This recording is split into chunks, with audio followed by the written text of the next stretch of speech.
180 000 personnes par an meurent du paludisme en République démocratique du Congo. Ces chiffres sont du programme national de lutte contre le paludisme. Ils ont été rendus publics lors d'une rencontre avec les journalistes sportifs de la place. Le PNLP, initiateur de l'événement, sollicite l'appui des chevaliers de la plume dans l'éradication de la malaria en diffusant dans leurs émissions sportives des messages de sensibilisation sur notamment les bienfaits de l'utilisation de la moustiquaire imprégnée durant toute la période de la Coupe d'Afrique des Nations de football, cette prestigieuse compétition africaine qui draine des foules autour des téléviseurs. La Coupe d'Afrique des Nations nous offre une grande opportunité, l'occasion où des milliers, voire des millions de Congolais auront des yeux focalisés, braqués sur les écrans de télévision. Pendant ce temps, il revient également aux journalistes sportifs de sensibiliser et de sensibiliser davantage la population congolaise à intégrer, à intérioriser des bonnes pratiques, notamment passer la nuit sous la moustiquaire imprégnée d'insecticides.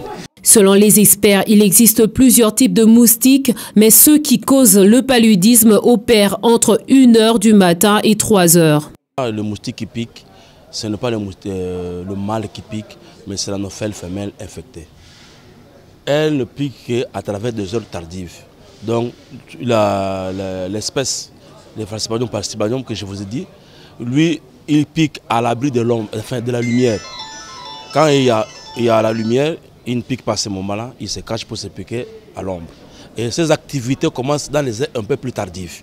La RDC est le 2e pays en Afrique qui présente un taux élevé de mortalité après le Nigeria. Le coût de soins du paludisme simple varie de 11 à 20 $, d'où la consultation dès l'apparition des premiers symptômes est important.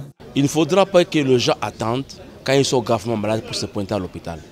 Dès qu'ils sentent déjà le premier signe se présenter et la fièvre, qu'ils courent le plus vite que possible, qu'on diagnostique plus précocement et on leur donne un traitement spécifiques, appropriés et plus efficaces que les études qui ont démontré qu'ils peuvent lutter très bien contre le paludisme. Cette campagne de lutte contre le paludisme se fait en partenariat avec l'Organisation mondiale de la santé et le Centre de communication et de l'éducation pour la santé et le développement, CSD en sigle. Ce dernier accompagne le PNLP sur le plan communicationnel. Le CSD est venu tout simplement s'insérer de manière tout à fait spontanée dans cette lutte, étant donné que nous sommes dans un pays qui a un budget de moins de 7 milliards, mais qui compte parmi les 3 grands pays au monde où la mortalité due au paludisme est la plus importante. Les femmes enceintes et les enfants sont les plus vulnérables.